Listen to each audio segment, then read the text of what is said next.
Welcome again to the question session with Father Stephen. And we are happy to be here, Father. How are you doing? Pretty good. Yes, and thank you for keeping us in your prayers and for watching our videos and clicking like on these videos, sharing them with your relatives. And we are very happy that you are enjoying the videos. We get great feedback from you. And this is our first time being in a talk show, I guess. So, I mean, I know it's not Oprah, but at least you learn something from it.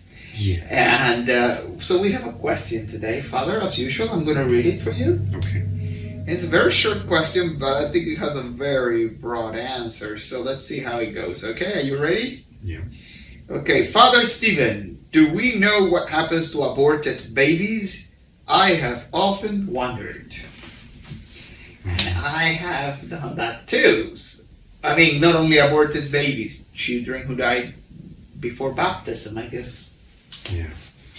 I think Pope Benedict may have made some sort of statement regarding that, but I can't remember what he said while he was Pope. But my understanding is that we don't definitively know, but there is some speculation as to what may happen to the souls of aborted babies. So one possibility is that they don't make it to heaven, but of course they haven't sinned because they haven't reached the age of reason, so they are not deserving of hell. So just because they don't make it to heaven, it doesn't mean they go to hell, but that they would enjoy a kind of natural peace of God or natural presence of God without actually seeing God face to face as we would in heaven. So it's kind of like natural contemplation. So some people refer to it as a kind of limbo, that they're in a state of kind of earthly happiness, but without actually being in heaven and enjoying all the benefits of heaven. So that's one possibility, that's one speculation. But remember, we quoted the Bible, and the Bible says that God desires the salvation of all men. And we could extend that to apply to children. Okay, so another possibility is that even though the child was an infant, God raises the intellect of the child. And in fact, when the soul leaves the body, it is in a kind of intellectual state. In other words, it would have a natural intelligence, ability to communicate, even though the child hasn't learned to speak and things like that. So the possibility is that God elevates the soul of the child to enable it to make a choice, either for God or not. Very similar to how God allowed the angelic beings, when they were created, to make a choice. And the angelic beings, because they're pure spirit, they actually have a superior intelligence to us. They're able to understand the principles that are applicable and to make their choice. And that's why with the angels, their choice is definitive. It's final. It's a one and final choice. As human beings, we learn things slowly through the senses.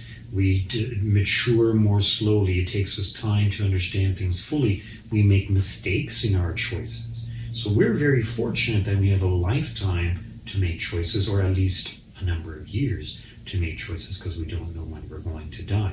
So something similar must happen to the souls of these children, that God raises their intellect and enables them to choose in a way very similar to the angelic beings, which doesn't mean they will all choose God. So God cannot overwhelm their intellect. So it's almost like God gives them just sufficient grace to choose one way or the other, which is a huge disadvantage for those souls. And even if they do end up choosing God, they would be kind of like at the very lowest level of heaven, because our place in heaven, or our degree of glory in heaven, is going to depend upon the amount of love that we have shown for God and for our neighbor. And we grow in love through the practice of love, making acts of love of God, acts of love of neighbor. But children are deprived of that opportunity if they are aborted. Okay. Yeah, there's more.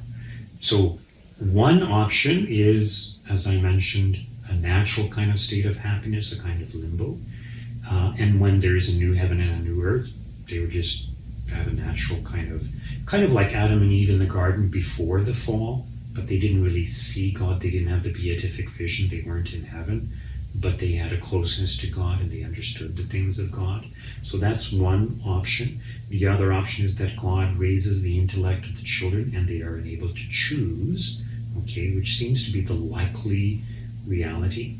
Now, there is one other possibility, and don't forget, this is all just speculation. We're not sure. We have no idea what really happens. Because we don't know what happens. Right.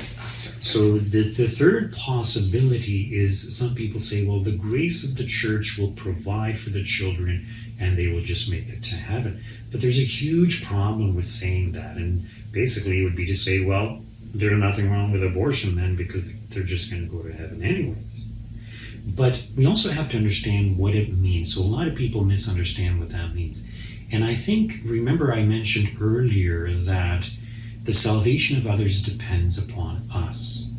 So if we who are in the church pray for the souls of aborted children or children who are going to be aborted, it's possible that through our prayers, God may give them the grace to enable them, if God raises their intellect, to choose heaven as opposed to choose not to be with God. Okay. Now some people will ask, well, why would anyone choose hell? Nobody chooses hell for the sake of hell. Nobody chooses to be in hell for the sake of hell. What they're really choosing is not to be with God.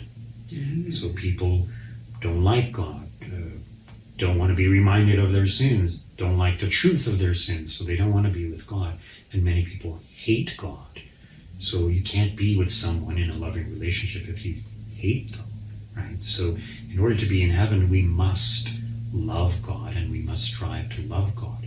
So think of a parent, or parents rather, who have a child, who conceive a child and want to have that child, and they're good practicing Christians or practicing Catholics, and they intend to baptize their child. But let's say the child dies during the pregnancy, so it's a stillborn, or the child is born, but the child dies before the baptism takes place. Because the parents had the intention to baptize the child, the grace of baptism would be applied to that child.